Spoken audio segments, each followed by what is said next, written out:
Progressive Liberal Party Chairman Bradley Roberts is firing back at the DNA leader. Mr. Roberts says instead of trying to spin the record with an assessment of the government's performance in office, the DNA should seek advice from the PLP, which he says is the oldest political party in the country and most successful political organization in the region. Chairman Roberts further noted that the DNA should spend all of its available time on a framework or formula which will make its organization more palatable to the Bahamian people, rather than trying to demonize the PLP, the government, or for that matter, political organizations in the country. The PLP chairman said no political party in the history of the Bahamas has acquired the unique record of failure of the DNA, having fielded candidates for 80% of the seats in the general election and not securing any.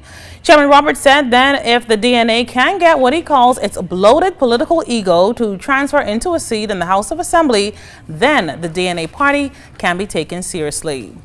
While also firing back was Free National Movement Chairman Darren Cash. He said clearly Mr. McCartney has not realized that the role of an opposition party is to become the government.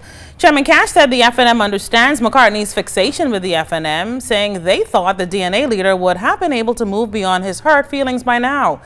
Mr. Cash then called McCartney a political neophyte, which was plucked from obscurity by Hubert Ingram and made a big man in the FNM. However, Mr. Cash said Mr. McCartney could not get along with senior politicians because he always felt he had to be large and in charge.